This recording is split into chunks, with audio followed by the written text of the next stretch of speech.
je ne veux pas parler de révélation, mais les rêves que je faisais étaient très explicites. J'ai des rêves qui vont dans le sens du Tselem dont tu parles, il y a très longtemps, hein, dans une montée spirituelle très puissante vers le temple, etc. Bon, un truc un peu mythique comme ça. Mon Tselem n'était pas complètement construit. Et j'ai Mhm. compris qu'il fallait que je redescende dans la vallée pour refaire une nouvelle incarnation. Mhm. Donc il me manque. Et je voyais les gens qui montaient vers la montagne avec, soit certains avaient un Tselem complètement construit, ils pouvaient voler directement vers le temple, et certains étaient soit boiteux, soit il manquait un bras, soit etc. Tu vois. Et moi j'avais un bras plus court que l'autre. Et donc je pouvais pas supporter le vent et finalement j'ai compris que je suis redescendu dans la vallée, quoi.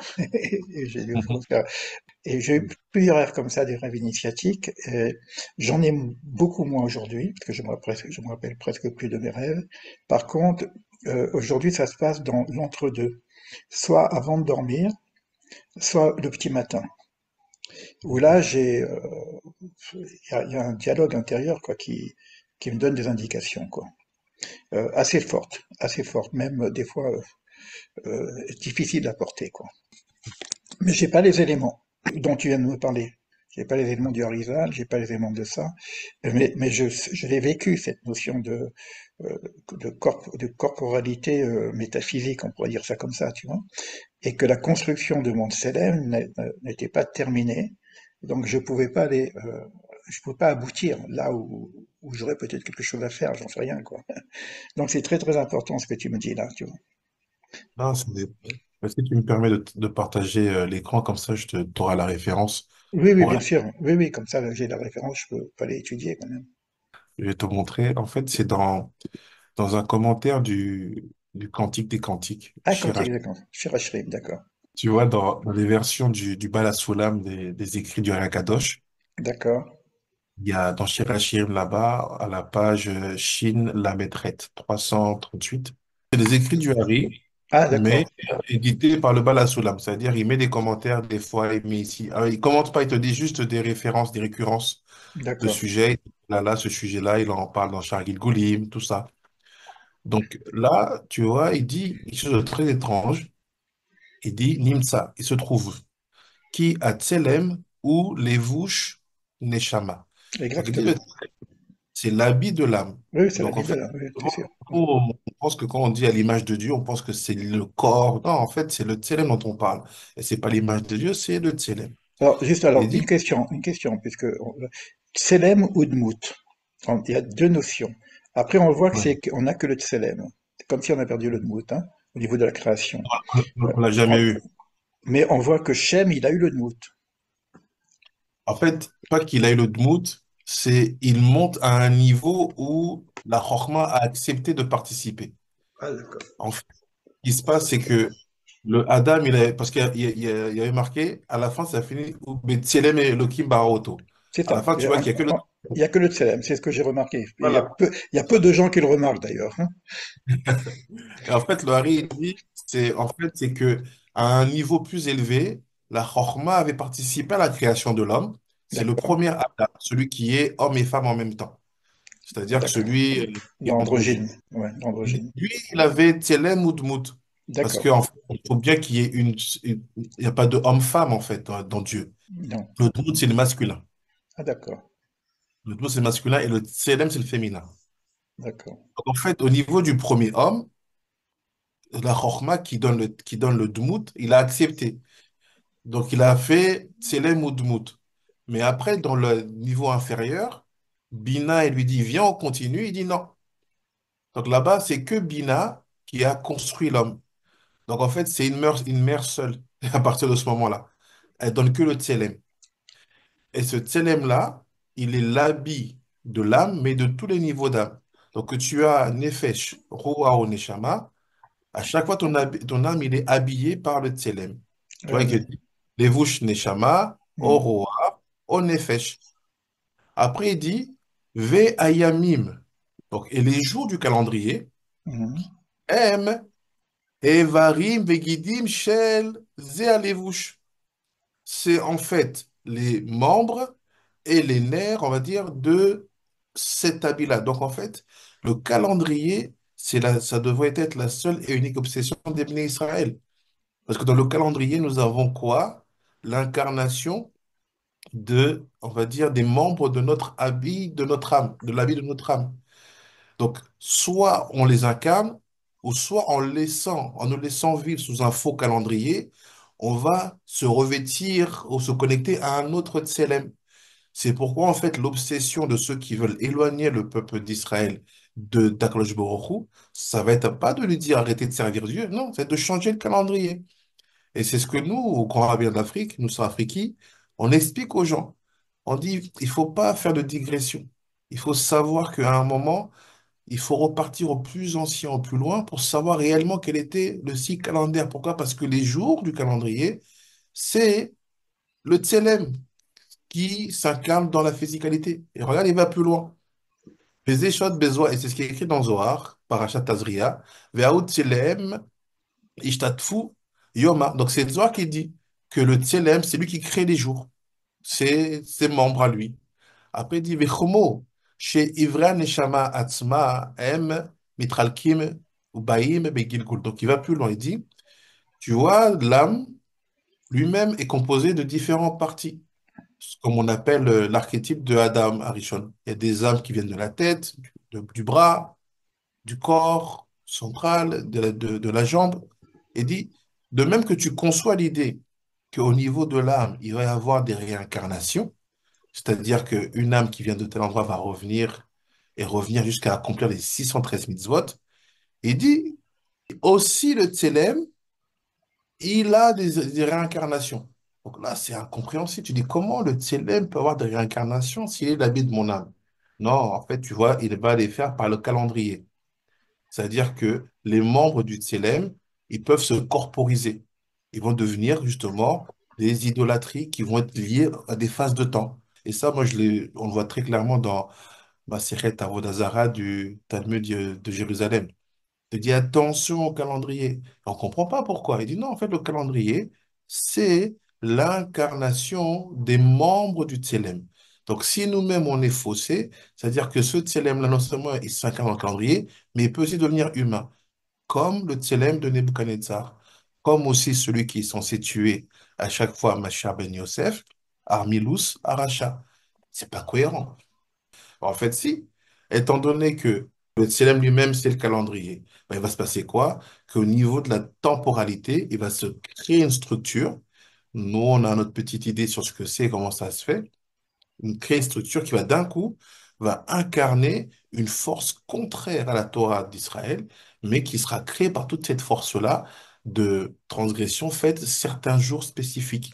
Tu veux dire de suivre le calendrier. Non, de ne pas suivre leur calendrier. Mais quel calendrier? Ben, le calendrier judo-chrétien D'accord, d'accord. Mais le nôtre, il est bon. Entre nous, on va dire qu'il est à 80% bon. D'accord. Mais est-ce qu'il y a un calendrier différent? On a des informations sur une Oui, autre forme oui. de calendrier par rapport au fait aussi? Oui, oui. On a un calendrier qui est totalement à 13 mois et à 28 jours pour chaque mois. Pas 13 mois tous les 3 ans, mais 13 mois tout le temps. Ce Et qu'il ça, faut ça vient de qui, ce calendrier? Comment tu as cette information? Rabbi Nechonia, Ah non, encore. c'est faire Appelia. Et nous, c'est le calendrier qu'on a gardé au Congo, les Bantous israélites Congo. On a un calendrier à 13 mois avec des mois à 28 jours.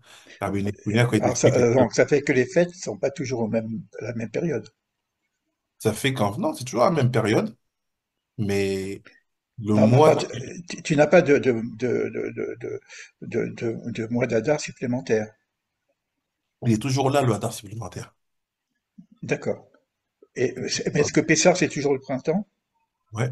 Mais pour ça, en fait, il faut être dans les temps en dessous de l'équateur. Tu Ah, vois? d'accord. Bon, je termine ma question et puis on continue.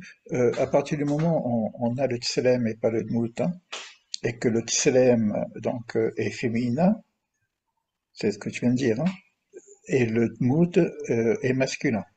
Oui, c'est la chorma. Ouais. D'accord.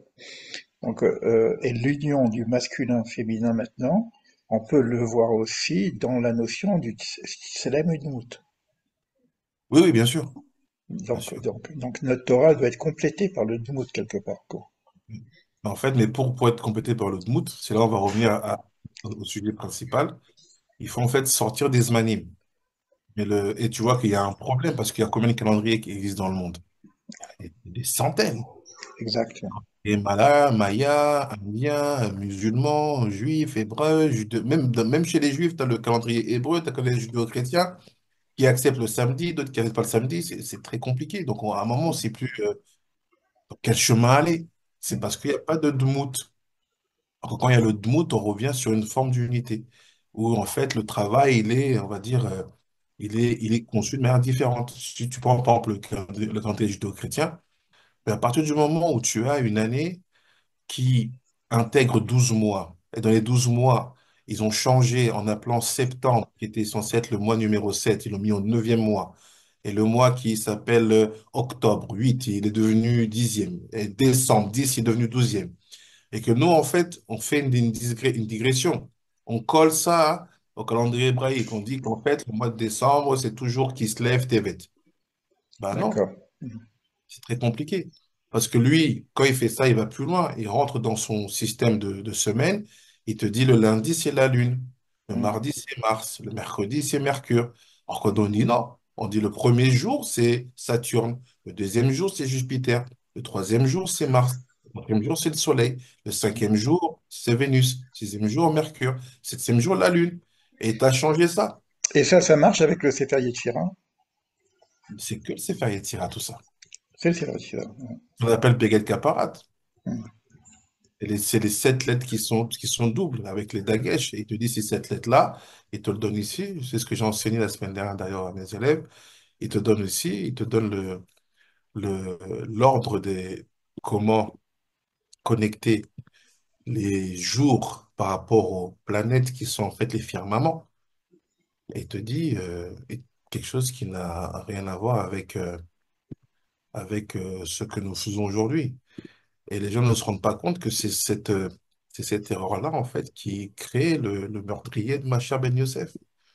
Voilà, il te dit, ces sept lettres, elles vont créer sept shefa, cette abondance, Mhm. qui seront liées à la vie ou la mort, la sagesse ou la folie, la richesse ou la pauvreté, quelque chose qui va être productif, fertile ou infertile, la domination ou l'esclavage. Et il te dit là-bas, voilà, il dit ici, il dit, c'est Double. en hébreu, il va kolot, Mhm. sept lettres doubles, Double. Ouais. là, Yesodan, Chakakan, Chatzvan, Tsarfan, Shalkan, Ve'emir'an, Ve'tsar, Me'em, Shiva'a, Kochavim. Il les a connectés à sept planètes. Mhm. Ba'olam, Shiva Yamim. Et ces sept planètes vont donner 7 jours. Les Shiva Kochavim, c'est quoi les sept planètes qui sont donc les 7 jours? Shabtai, Saturne, Tzedek, Jupiter, Maadim, Mars, Chama, le Soleil, Noga, Vénus, Kochav, le Mercure, Mhm. et Levana, la Lune. Shiva, Timia, Shavua. Et c'est ça les 7 jours. Et maintenant, quand nous, on va prendre un calendrier qui, lui, va faire autre chose, en fait. Il va nous dire, il va nous mélanger ça, alors qu'on a une Massora, une tradition qui nous dit non, c'est pas comme ça. Donc, on a beau dire oui, on est la majorité à faire, Dieu va accepter. Oui, Bezrat Hashem, on l'espère tous. Mais concrètement, faire le Shabbat dans le jour qui s'appelle dans leur calendrier Saturne, c'est une grave erreur parce qu'on doit le faire sur l'Evana, sur la Lune. C'est pour ça que Maseret Shabbat se trouve dans ce qu'on appelle Moadim, c'est les cycles de lune, Rosh Chodesh, les Chagim. À chaque fois, le début du mois nous définit le septième jour qui est le Shabbat, nous définira aussi les prochaines pleines lunes qui seront le début des Chagim. Donc on Mhm. sait que ça, normalement, on doit appeler, c'est la pleine lune du mois de Nissan. Mhm. On commencera ça. Shavuot, c'est la première phase, première quart de lune du mois de Sivan. C'est qu'en fait, c'est ça en fait qui crée l'illusion. Et qu'en fait, la vraie vie, ce qu'on nous on appelle la vraie vie, c'est l'illusion. L'illusion parce que tu fais des choses qui sont incohérentes, comme dans un rêve. Et il fait comment un homme dans une même journée, il peut faire une mitzvah et voler dans la même journée. C'est ce qu'ils disent les sages. Comment il peut faire des belles actions et tuer dans la même journée? C'est en fait cette vie-ci que nous vivons qui est l'illusion. Et que la venue du Mashiach, c'est un réveil. On va se réveiller du sommet dans lequel on est. Donc de là, le Kadosh, il rapporte ici, j'ai pris la référence dans Shara Kavanot, dans tout ce qui concerne le Drush Halayla, ce qu'on fait pendant la nuit. Hmm. Et tu dis, les premiers chassidim, les premiers Tanaïm, ils disaient, Veine inyan kavanat ashena, voici des intentions à avoir quand on va dormir. Il y en a où c'est tsarira adam nechaven, voici ce que l'homme doit penser, qui gambe et ashena, parce que même gambe et ashena, au vedet boro, de servir son Dieu. Et ça va même plus loin. Il dit, c'est que au moment où tu dors que tu sers Dieu. Donc, quand tu prends ça, tu comprends en fait que l'idée, c'est de réussir ce qu'il dit le Rekadosh plus tard, à faire monter sa neshama en haut, dans la première partie de la nuit, et d'étudier avec Dieu pour qu'il te donne les informations clés pour savoir ce qui va se passer le lendemain. Comme ça, tu sais quoi étudier, qu'est-ce qui va t'arriver. En fait, il t'enseigne sur quoi? Sur l'illusion que tu vas vivre. Donc, en fait, quand maintenant je sais, j'ai conscience de ça, quand je fais une mitzvah, ici, que ce soit Hanouka, que ce soit Purim, bien sûr qu'il y a une finalité. Mais la première des bases est que chaque action que je fais est censée d'abord me sortir de l'illusion. Et cette illusion-là, qui est tellement forte, et grâce à la technologie, aujourd'hui, on peut comprendre que la science sait le faire, elle rend l'illusion palpable. C'est-à-dire que quand je tombe, je me fais vraiment mal. J'ai un élève qui m'a dit ça. Il me dit, c'est pas l'illusion, comme un méningite, j'ai mal. Je dis, il est où le rapport? Je fais, des fois, tu dors, tu es en train de rêver, tu prends un coup dans ton réveil, dans ton sommeil, tu te réveilles, tu as mal au même endroit. Et pourtant, c'était un rêve, non? Donc, la douleur n'est pas une référence pour dire que ce qui est réel ou pas. Donc, nous, en fait, ce qu'on dit dans nos Africains, vu qu'on est vraiment dans l'ombre des pas des Tanaïm, c'est dire, en fait, attention à ne pas trop renforcer l'illusion. Bien C'est sûr c'est- qu'il y a c'est- c'est marrant parce que moi, même, je t'ai parlé du rêve, hein, mais oui. finalement, comme on rêve pas tout le temps, on se rappelle pas des rêves, dans ma technique thérapeutique en logothérapie, j'utilise le rêve éveillé. Ah, Rêve éveillé dirigé. C'est une technique très très ancienne de Wahl, j'ai appris ça quand j'étais très très jeune, quoi. Et c'est vrai qu'avec ça, on crée le rêve quelque part, dans un état de conscience modifié, pour laisser son imaginaire, si tu veux, nous amener des informations. Et ça ressemble au rêve. C'est comme un rêve. Hein. Donc je crée du rêve parce qu'il nous manque du rêve quelque part, tu vois. Et alors, je vais te poser une question. Pour quelqu'un qui a des insomnies, c'est un hmm, problème. ouais. Parce que sinon, le temps du sommeil et le temps du rêve est plus petit. Oui. Et En donc, fait, qu'est-ce qu'on peut faire pour quelqu'un qui a des insomnies? il faut qu'il fasse le Kriyat Shema Lamita avec Kavanot, mais avant la nuit. En fait, on fait une erreur. On pense qu'on doit faire le Kriyat Shema Lamita quand on est dans son lit et qu'on va, entre guillemets, dormir. Moi, Oui, c'est ce c'est que ça. je fais jusqu'à ce que j'arrive à Bethel, ici à Bethel, et que les Mekoubalim me disaient non. Et je voyais comment on faisait. On finissait déjà, on commence toujours à prier Arvit à la Shkia. Hum, Parce qu'on ne prie jamais dans la nuit. hum, Et parce que, voilà, bon, c'est pour nous, en tout cas, la prière, elle ne monte pas. hum. Et je vois dès qu'on a fini de prier Arvit, je vois chacun aller dans son coin et prendre le sidou et commencer à faire Kriyat Shema. Et moi, naïvement, je leur demande, mais c'est maintenant qu'on fait, c'est pas dans le lit. Ils disent, celui que tu dois envoyer dormir, c'est pas toi, c'est Ça, c'est le Vav. Donc toi, tu dois faire ce Kriyat Shema-là tout de suite après Arvit, et en l'envoyant dormir, lui, il t'enverra les forces pour aller dormir. Il fait, ah ouais. Je fais, alors qu'est-ce qu'ils font les gens? Il fait, non, t'occupe pas des gens. Toi, fais la chita de nos maîtres. Donc, nous, c'est ce que moi j'enseigne au Grand rabbinat d'Afrique, c'est ce qu'on enseigne aux gens, on fait Kriyat Shema toujours après arbitre directement. Mais quand Et tu qu'on- dis Kriyat Shema, est-ce que tu fais tout le seder de Kriyat Shema Lamita? tout, C'est le tout le même? Est-ce qu'il y a un seder spécial? C'est le même euh, seder. je pense on a quelque chose différentes, ouais. On a des petites choses différentes qui sont un peu essentielles, notamment après, après que tu aies dit le Yoshev Besséter, Hmm, en fait, il faut, quand tu fais Anna Bekoar, hmm, quand tu fais la répétition des 3 fois, là, hmm. il faut vraiment dire que tu fais monter ton âme de Asiya à Yetira, après de Yetira à Bria. C'est ça les 3 répétitions. On trouve ça dans les cabanotes, là? Oui. Et il y a un autre moment aussi où ce qu'on dit, c'est euh, quand quand tu, quand tu, quand tu arrives à l'endroit vers la fin, on répète Ora, Ora Chevodi, Ora Nevelchina, Ira Shachar. Hmm. Après, on dit Ve Bat Asher Sera, Sera Asher Bat Veshem. Donc, en fait, il y a ces techniques de phrases-là qui permettent de pouvoir se réveiller à Hatzot. Donc, on répète ça 3 fois, 3 fois.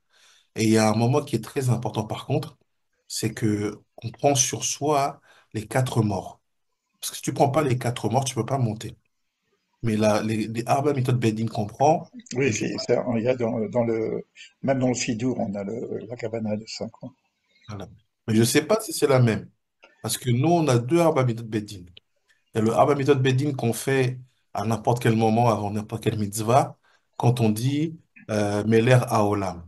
À ce moment-là, on a une kavana de prendre sur nous ce qu'il a, Srefa, Eric Verechenek, avec les lettres de Yud Kevavke, Adonai et tout ça. En tout Et cas, il y a un... si tu as le Kriyat Shema Lamita un peu plus particulier, tu me l'envoies. Tu me l'envoies par fichier. Juste, je te montre, tu vois, je l'ai là. Je te ferai un petit scan. Oui, En oui. fait, tu vois le, le, le Arba Mitzvot Bedin du Kriyat Shema, tu le fais par rapport au mitzvot racine. Tu dis comme ça, je te montre un exemple. Tu dis par exemple, ah, c'est ici. Je t'envoie la photo, comme ça, je t'explique comment tu fais. Et c'est ça, en fait, qui aide vraiment à monter et à trouver le sommeil rapidement. Je te poserai la même question pour des personnes simples, hein, qui n'ont pas toute la connaissance du schéma Lamita, etc. Euh, faut, pour des gens qui ont de l'insomnie simplement, est-ce qu'on peut leur donner une recommandation? Parce que qu'ils soient dans ce cadre ou non, quand tu Mm. manques de sommeil, par rapport à ce que tu viens de dire, bah, c'est qu'il y a un problème avec le tselem, quoi. Oui, Donc, il faut réparer cette chose-là. Alors, plutôt que prendre des insomnifères ou des antidépresseurs, etc., on a peut-être quelque chose de mieux à leur conseiller. moi, ce que j'ai fait, pour te dire la vérité, il y a beaucoup de personnes qui me disaient, voilà, nous, on n'a pas l'hébreu. Pourquoi, si on n'a pas l'hébreu, on va pas prier Dieu, tout ça. Donc, Ouais. j'ai fait, j'ai traduit, j'ai fait comme un sido, un peu comme on fait pour les femmes, avec vraiment ce qui est essentiel de ces champs essentiels. Et j'ai tout traduit en français. C'est-à-dire vraiment, j'ai tout ramené. Et même le Kriyat Shema Lamita, je l'ai traduit aussi. Et Mm, même cette partie-là. Et tu seras surpris. Il est en vente sur Amazon, hein. Donc, ils savent que j'ai mis. C'est vraiment initiation. C'est vraiment que, voilà, pour ceux qui commencent, c'est tout en français. C'est le minimum du minimum. C'est, voilà. Donc, tu vois, je vais vite et tout. Voilà, voilà ce qu'il y a dedans. Il y a bénédiction du matin, Tikkun Chatzot, le Kaddish, c'est quoi la base, c'est quoi la prière du Talit. Tout ça, c'est traduit. Et mm, quand je vais, par exemple, au Kriyat Shema à la Mita, 160, ben, les gens m'appellent, ils me disent, ah, merci beaucoup, ça y est, j'arrive à dormir, tu vois, voilà, je me mets au coucher.